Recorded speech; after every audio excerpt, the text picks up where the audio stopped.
All right, we're going to be in two places today. I think we'll definitely be able to relate to this story in today's time.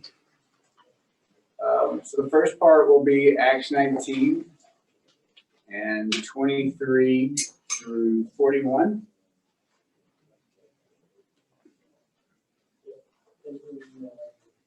And so let's read, let's kind of split this up a little bit. We can just read in sections of 5 verses, and let's just read all the way through from 23 to 41. About that time there arose a great disturbance about the way. A silversmith named Demetrius, who made silver shrines of Artemis, brought in a lot of business for the craftsmen there. He called them together along with the workers in related trades and said, "You know, my friends, we receive a good income from this business, and you see and hear how this fellow Paul has convinced and led astray large numbers of people here in Euryphus and is in particularly the whole province of Asia. He says that gods made by human hands are not gods at all. There is danger not only that our trade will lose its good name, but also that the temple of the great goddess Artemis will be desecrated, and the goddess herself, who is worshipped throughout the province of Asia and the world, will be robbed of her divine majesty." When they heard this, they were enraged and were crying out, "Great is Artemis for the Ephesians." So the city was filled with the confusion, and they rushed together into the theater, dragging with them Gaius and Aristarchus, Yes. Macedonians who were Paul's companions in travel. But when Paul wished to go in among the crowd, the disciples would not let him. And even some of the Asiarchs, who were friends of his, sent to him and were urging him not to venture into the theater. The assembly was in confusion. Some were shouting one thing, some another. Most of the people did not even know why they were there. The Jews in the crowd pushed Alexander to the front, and they shouted instructions to him. He motioned for silence in order to make a defense before the people. But when they realized he was a Jew, they all shouted in unison for about 2 hours, "Great is Artemis of the Ephesians." The city clerk quieted the crowd and said, "Fellow Ephesians, doesn't all the world know that the city of Ephesus is the guardian of the temple of the great Artemis and her image, which fell from heaven? Therefore, since these facts are undeniable, you ought to calm down and do not do anything rash. You have brought these men here, though they have neither robbed temples nor blasphemed our goddess. If then Demetrius and his fellow craftsmen have a grievance against anybody, the courts are open and there are proconsuls. They can press charges. If there is anything further you want to bring up, it must be settled in a legal assembly. As it is, we are in danger of being charged with rioting because of what happened today. In that case, we would not be able to account for this commotion, since there is no reason for it." After he had said this, he dismissed the assembly. That's what I said. So, I mean, we can probably relate to this, what's happened over the last 6 to 8 months, 9 months. So if we look at, again, who the bad guy of the story is Demetrius. And, as we were just discussing this right before class, is when your livelihood of your income is about to shift, and you might have a possibility to stop that from happening, what's your mindset? Sometimes don't know till we get Survival. there. Okay. Yeah, I mean, Well, it's fear and defense. yes. And defend yourself. You want to be proactive before you're ruined. Yeah,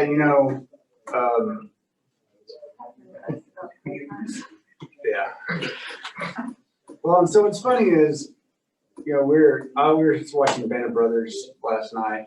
I enjoy that time frame from, say, the 1920s to the 1950s. And talking to Ty last night, I'm like, Ty, those kids are your age. 17 and 18-year-old kids volunteering to go do something that they, good chance they might die. But the other hand, there was people in that time frame that stirred up trouble because they didn't like what was going on. Take this year and last year. You had riots and you had people stirring up.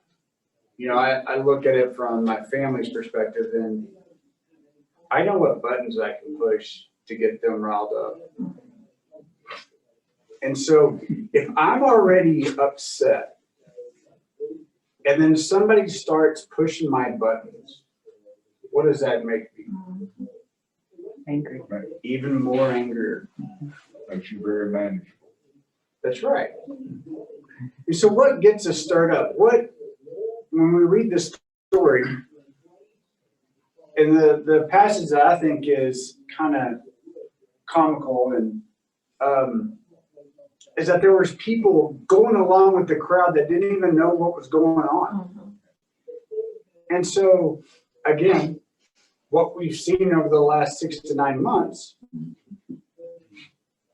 you've got people that are protesting in a right way, and then you've got people that are just absolutely doing it for completely the wrong reason, for their own self-satisfaction. It's that mob mentality. That's right.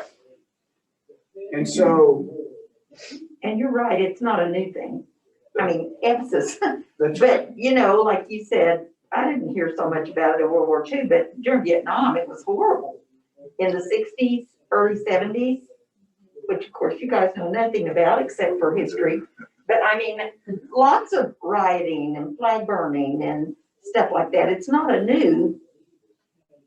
Well, so what I mean by that is, like, you know, because at that time when Japan happened, there's a lot of Japanese people in California and other people. And so what did they do? They rounded Yes, up. they did. I mean, Internal. so, you know, they sit there and they just create this mob mentality to do whatever they needed to do, whether it was right or wrong. Right. And so in the concern for Demetrius is sitting there saying, my work, my livelihood that I do day in, day out, that I provide for my family, this guy over here is saying that my work can't be about this. My hands can't make a God. And so what does he do?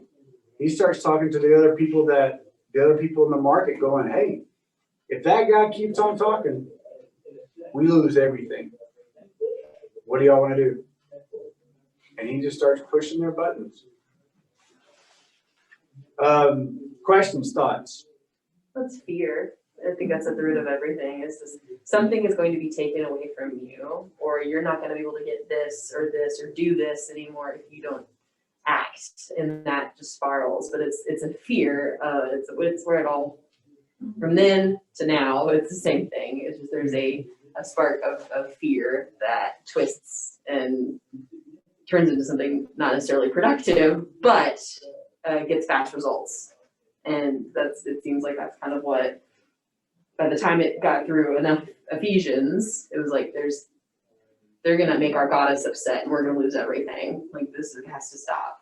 Because it's like they think their livelihood, their lives are about to go away if they don't get these guys out of here. And that's so when we look at the strategy of what Demetrius is trying to do is, and if we go back to it, and so, you know, he sits there and says, so he called together along with the workers related to his trade, said, "You know, my friends, that we received a good income from this business. And you see and hear this fellow, Paul, has convinced and led astray a large number of people here in Ephesus and in practically the whole province of Asia. He says that gods made by humans' hands are no gods at all." And so he's just appealing to every aspect of their situation. He's like, what do y'all want to do? And that's all he's doing is just pressing these buttons of creating this turmoil.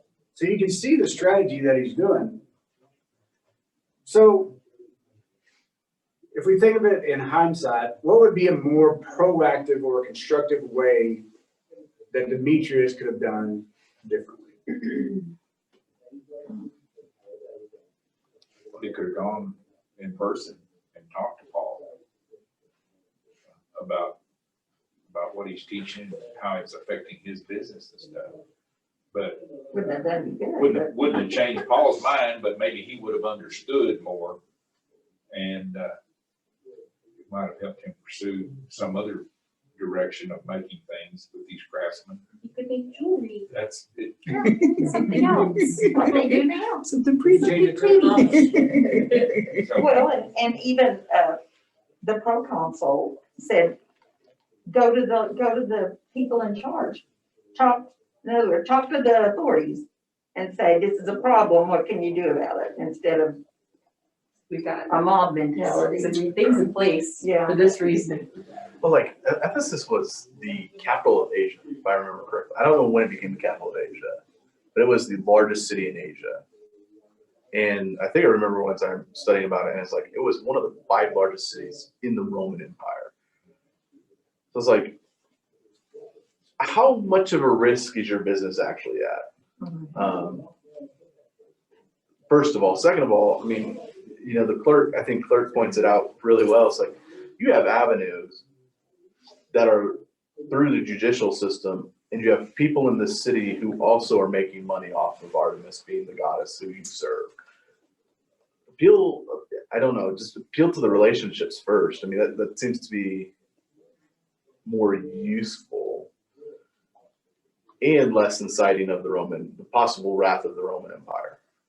Yeah, you know, one of the things that he talks about here is that at that time, the idol of Artemis was like the 7th wonder of the world at that point. And so people were flocking there to, you know, for week-long stays. And then there's a, you know, festival that came through. And so you turn that around, and what I was thinking about is Walt Disney World, okay? I avoid that place, number one. Number two, if they decided to shut down completely,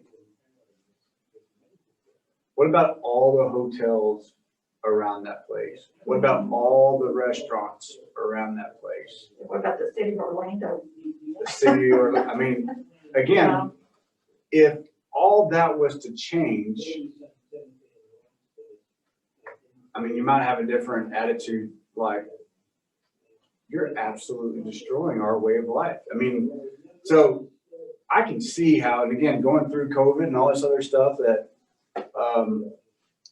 you know, that we create frustrations in our lives. I can see how Demetrius is one lane looking, going, that guy right there is going to destroy our whole livelihood. But the other side of that is, if we look about how Paul reacted,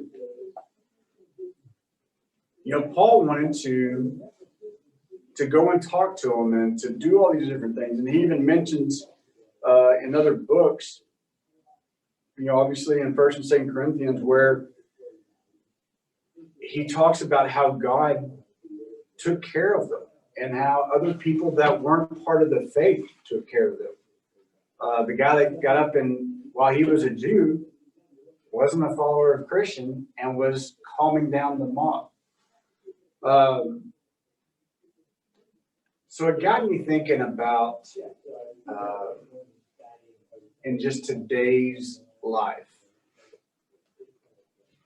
how are we as Christians and as examples of Christ supposed to deal with the chaos that we're ensuing?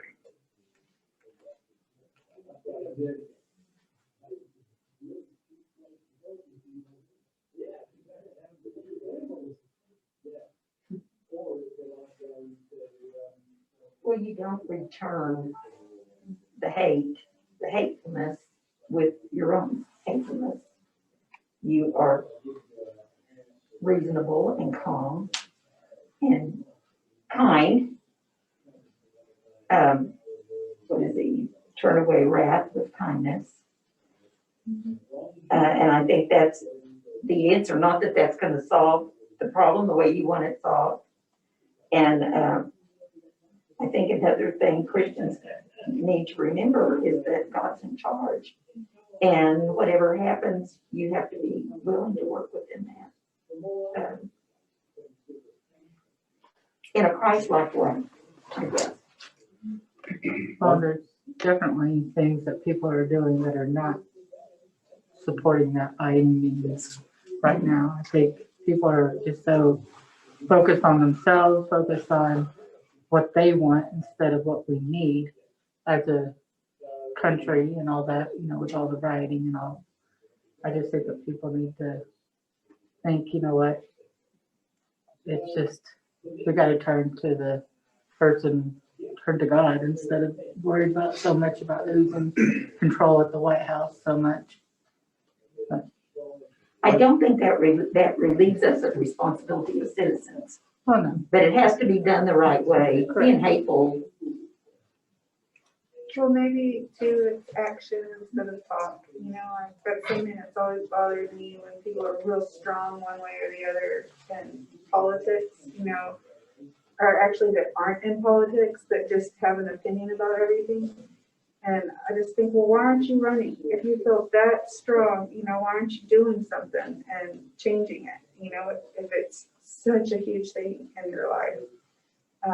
But for those that, like, I'm not going to go run for politics. And I think on the other side of that, I would rather turn to prayer and pray specifically for, you know, whoever is in charge, regardless if it's somebody I want or not, and let God handle it, or pray for the people who are trying to handle it.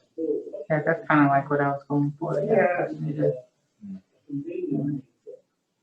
Right now, I'm teaching my students government at school, even for third graders, and, you know, they have an opinion of their own by all means, and they're, you know, and I'm like, okay, this is a topic that we can't really discuss because somebody's gonna get hurt feelings because somebody might have liked this person more than this person and vice versa. So we're just not, you know, we're just gonna support whoever is president and just hope that they do the best job that they can do and just kind of go from there. But I said, we can't go.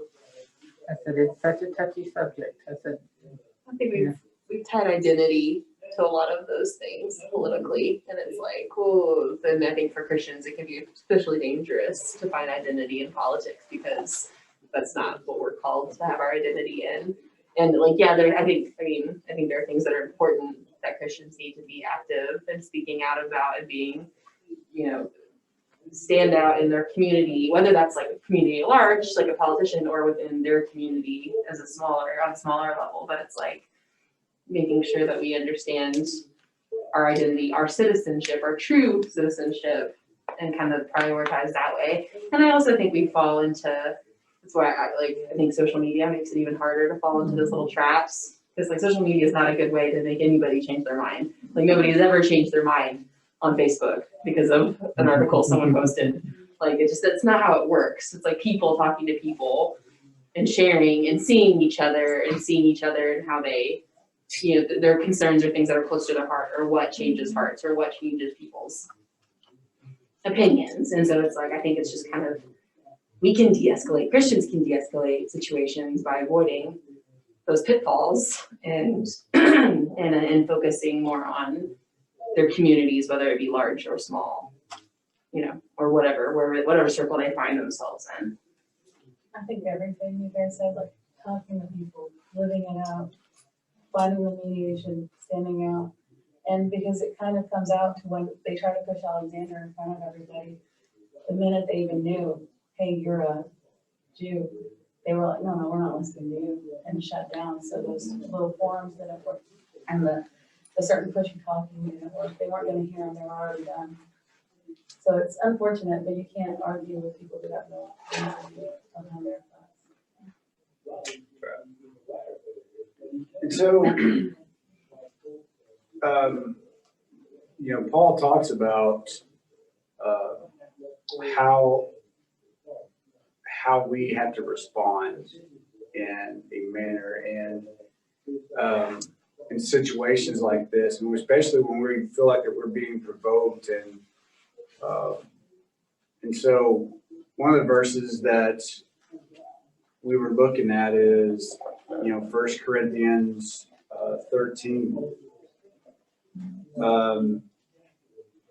If we look at that, starting, obviously, in verse 4, love is patient, love is kind, it does not envy, it does not boast, it is not proud, it does not dishonor others, it is not self-seeking, it is not easily angered, it keeps no record of wrong. Love does not delight in evil, but rejoices with truth. It always protects, always trusts, always hopes, always preserves. Love never fails, but where there are prophecies, they will cease. Where there are tongues, they will be stilled. Where there is knowledge, it will pass away. For we know in part, and we prophesy in part. But when completeness comes, what is in the part that disappears? When I was a child, I talked like a child. When I thought like a child, I reasoned like a child. When I became a man, I put ways of childhood behind me. For now we see reflection in a mirror. Then we all see face to face. Now I know in part, then I shall know fully, even as I have known fully. But these three things remain: faith, hope, and love. But the greatest of these is love. And so I love verses 10 through 12. And when you see all the things that happened over the last 9 months, that's all I think about is childish behavior. I mean, because I would not allow my child to do that to anything. And so the comprehension that so many people have across this rioting aspect, I'm like it doesn't make sense to me. Like I can't comprehend it. And so, as comical as it seems, we kind of gave up on the TV aspect and quit watching news and quit being a part of getting involved, because every time that I would just hear something, I'm like, you gotta be kidding me. How dumb can people be? And so on that aspect, I'm like, okay. Turned it off, and then we quit the cable and stopped everything, because I don't get it. And so, but what Paul just turned around and said in 1 Corinthians is, and this is the part that kind of hits me nonstop, is that when I want to act that way, that selfishness, that childishness, that immaturity starts coming out. And Paul says, I've put that behind. My faith, my hope, my love is what needs to be consistently coming out of me. And so when we're provoked, how are we supposed to handle that that nod that somebody's giving you.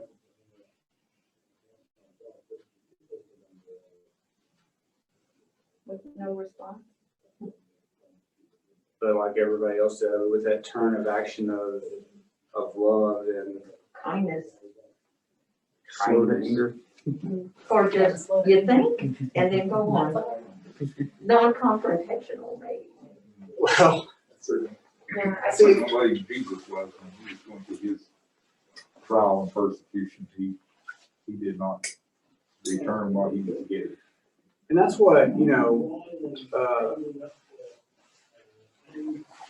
being a part of a growing corporation, being part of a mature corporation and then being part of one that's growing, I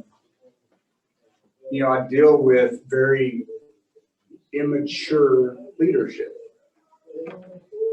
And so, was it this week, last week? Yeah. Well, last week. Oh, yeah, second row, and I'm like, and we had a good come to Jesus meeting today. And that growth it's hard for people to reflect, to point out your challenges that you face in leaders. And so when you look at someone and if I look at you and I say, look, you really are struggling in these areas. How hard is that to take as any human being? You think? It's very difficult. Criticism is hard. Now, from other parts of leadership, what do you follow that up with? You follow that up with coaching, to gradually coach them up, to say, look, we're struggling over here, but here's how I want to set different goals and make a plan. And let's shift the way that we're thinking and let's shift our attitudes and go this way. But one can react in a negative way, and one can react in, you're right, I see that, and I appreciate you bringing that out to me, and I want to work on those things. And don't you think a whole lot of that is dependent on how you approach that person? When you approach that person with hatefulness, with harsh criticism, it's not going anywhere. That's when the defensiveness sets in. And I think that, if we look back at this last year, that's where I look at everybody. Everybody is defensive. Everybody is on guard. The minute that you say something that you don't agree with, it's there's no trust, and that's when you can only come to someone with criticism, constructive. As much as you want it to be constructive, if they don't trust you, there's no way it's going to be constructive. So there's a complete, and it's also because there's so many things that have been, things have been so weaponized. Terms have been weaponized against people. So it's like you want to do anything to not be labeled that or this to protect yourself. And so you're more, I feel like I'm just going to hide in my hole. Yeah. And that way, like, nobody knows where I stand on anything. So nobody can say I'm this or that. But that's the hard thing though too, because it's like if you're not with us, you're against us. And I think I kept thinking, what were the early Christians going through, and how did they get so misidentified or mislabeled as things? And I think the early Christians, they called them cannibals. Like they called them all these horrible things that they weren't, because they didn't trust them and they didn't know who they were. And it's I think it's not really that different. Obviously cannibalism is not on the table right now, but was it ever? Was it ever? It's kind of like what she was saying. Yeah, it's like once they knew who was, they want to hear. And it's kind of the same thing. Like when they see your identity, is that then people are just going to hear what they want to hear. They're not really listening There's no to whatever trust. it is. Yeah.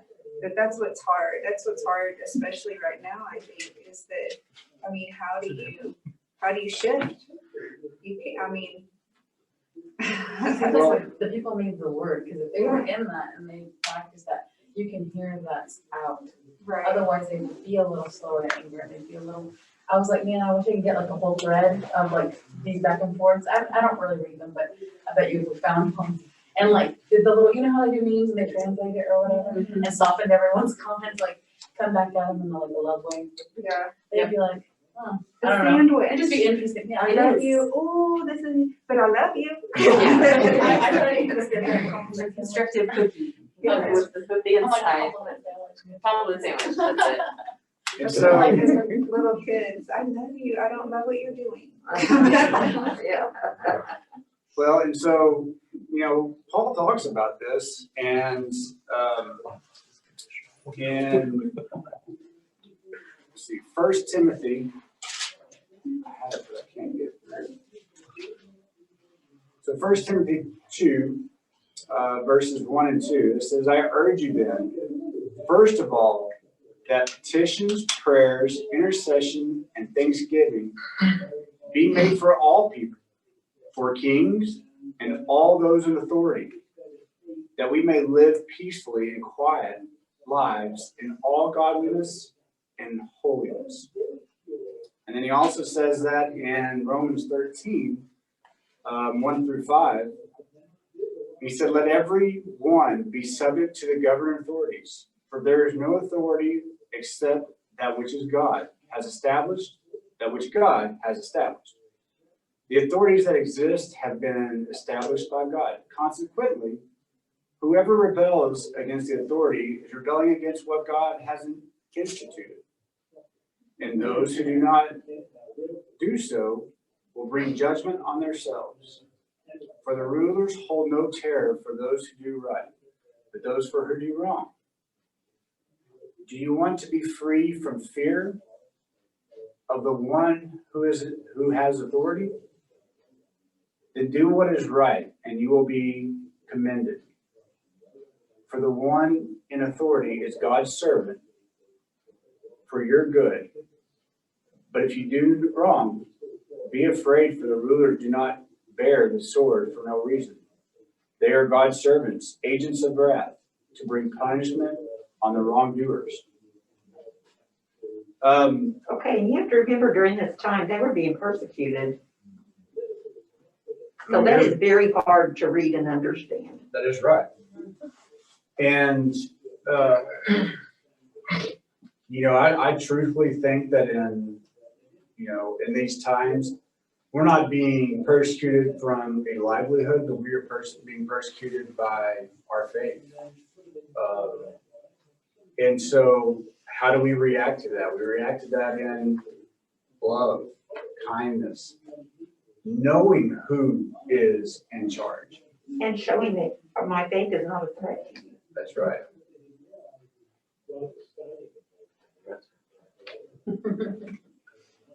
So what else? We got about 3 minutes. I think the other thing that I had written down is kind of the other part, how people are so easily manipulated into these big swings. Either way. I talk to my kids about, following versus leading. Anybody can follow.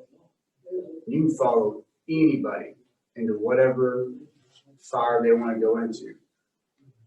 But if you're leading them, where are you leading them to? And so, I've always encouraged them to never be a follower from that perspective, is because if you're following, you don't know you're falling behind. Well, it's kind of that old cliche, you gotta stand for something and fall for anything. Yeah. That's right. That's true. And if you are following, be sure, like you said, be sure you do know who you are following. That's right. All right, does anybody have anything else? Trying to end on time. Let's go to the Father in prayer.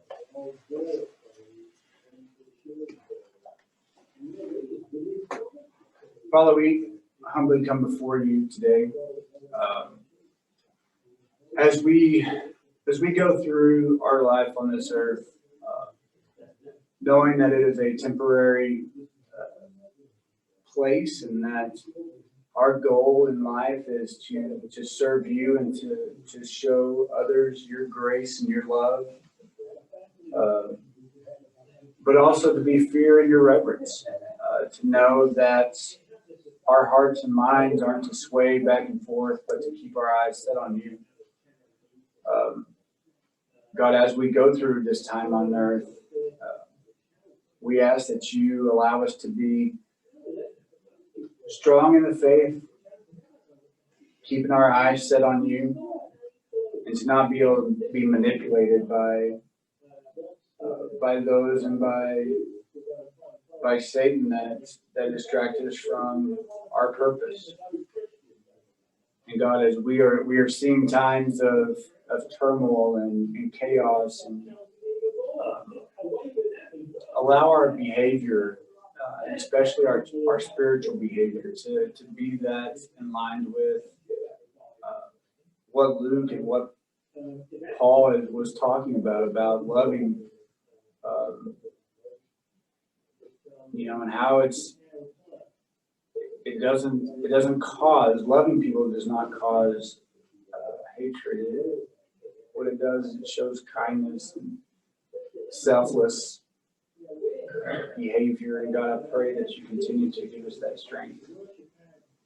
God, we ask for forgiveness because we know that we are quick to anger and we are quick to defend ourselves. God, I pray that you allow us to knock those walls down and to look in the mirror and to see our challenges and to be able to grow and to lead towards you and to allow others to follow you. God, it's in your son's name that we pray. Amen. Amen.